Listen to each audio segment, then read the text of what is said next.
மனைவி அமைவதெல்லாம் இறைவன் கொடுத்த வரம் அப்படின்னு நம்ம சொல்கிறத கேட்டிருக்கோம். அதுபோல தான் நல்ல ஃப்ரெண்ட்ஸ் நமக்கு கிடைக்கிறதும் கடவுளோட ஒரு பெரிய கிஃப்ட்.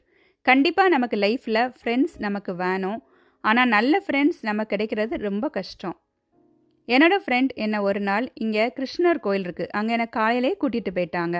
கோயிலை ஃபுல்லாக எனக்கு சுற்றி காட்டிட்டு பிரசாதமாட்டு இங்கே ஒரு பாக்ஸில் காரம் இனிப்பு ரெண்டுமே கொடுக்குறாங்க. அதையும் வாங்கிக்கிட்டு வெத்தலைக்குள்ளாடி சர்க்கரை ஏலக்காய் பொடி எல்லாமே வச்சு கொடுக்குறாங்க. அது எப்படி இருக்குது பாருங்கள் அப்படின்ட்டு ஓப்பன் பண்ணி காட்டினாங்க. கீழே விழுந்துடக்கூடாது அப்படின்னு நான் அதை பிடிச்சிருந்தேன்.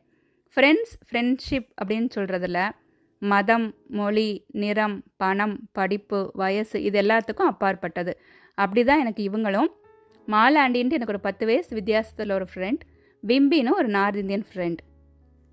இங்கே தேங்காய் கொடுத்தாங்க, அதையும் வாங்கிக்கிட்டு பஹ்ரைன் லாங் வீடியோவில் நான் லிட்டில் இந்தியா அப்படின்ட்டு நான் சொல்லியிருந்தேன்னா, இதுதான் லிட்டில் இந்தியான்னு சொல்லக்கூடிய ஸ்ட்ரீட். இங்கே பூஜை ஐட்டம்ஸ், சாமி படம், கோலப்பொடி, பூ எல்லாமே கிடைக்கும். நான் டெய்லி வீட்டில் கோலம் போடுவேன் அப்படின்ட்டு எனக்கு கோலப்பொடியும் பூவும் வாங்கி கொடுத்தாங்க. பஹ்ரைனில் கோல்டு சூக் எப்படி இருக்குது அப்படின்ட்டு நான் ஒரு வீடியோ போட்டிருந்தேன். இவங்க கூட போய் தான் நான் அந்த வீடியோவும் எடுத்தேனா. அப்படியே தஹி பூரி, பேல் பூரிலாம் சாப்பிட்லாம் அப்படின்ட்டு கூட்டிகிட்டு போய் அதுவும் 2 பேரும் வாங்கி சாப்பிட்டோம். எல்லா ஸ்ட்ரீட்டும் எப்படி இருக்குதுன்ட்டு அப்படின்னு ஒரு வீடியோவும் அவங்க கூட தான் எடுத்துகிட்டு வந்தேன்னா.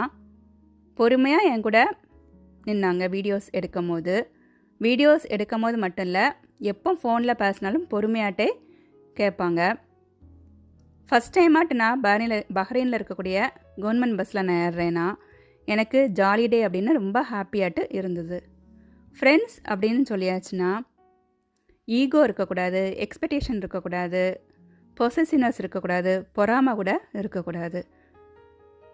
அவங்க நம்மகிட்ட எதுவுமே சொல்லலே அப்படின்னு நம்ம வருத்தப்படக்கூடாது. அவங்களா நம்மகிட்ட ஏதாவது சொன்னால் ஹாப்பியாட்டு நம்ம கேட்டுக்கணும். நமக்கும் ஏதாவது அவங்ககிட்ட சொல்ல தோணுச்சுன்னா சொல்லிக்கலாம்.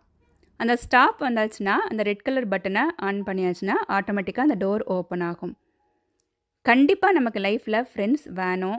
நிறைய விஷயங்கள் அவங்க கூட நம்ம ஷேர் பண்ண முடியும். நிறைய டைம் நமக்கு சப்போர்ட்டாக நிறைய அவங்க பேசுவாங்க. அவங்க வீட்டு பக்கத்துலேயே நம்ம காலத்து ஸ்வீட்ஸும் இப்போ உள்ள காலத்து ஸ்வீட்ஸும் இருந்துச்சு. எனக்கு எல்லாம் வேணும்னு நான் சின்ன பிள்ளை மாதிரி கேட்டு எனக்கு அதெல்லாம் வாங்கி கொடுத்தாங்க. ஒரு 2 மணி நேரத்துலேயே வடை பாயசத்தோட சாப்பாடு பண்ணாங்க. அன்றைக்கி வேறு அவங்களுக்கு உடம்பு சரியில்லை. எனக்கு ரொம்ப எமோஷ்னலாட்டு இருந்துச்சு. வாழை இலை கிடைக்கல, பிளேட்லேயே எனக்கு அழகாக எல்லாமே வச்சு கொடுத்தாங்க. வீட்டுக்கும் இதுவும் பாயாசம், வடை எல்லாமே கொடுத்தாங்க. என்னோடய ஃப்ரெண்ட்ஸ் எல்லாத்துக்கும் இந்த வீடியோ நான் டெடிகேட் பண்ணுறேன். தேங்க்யூ.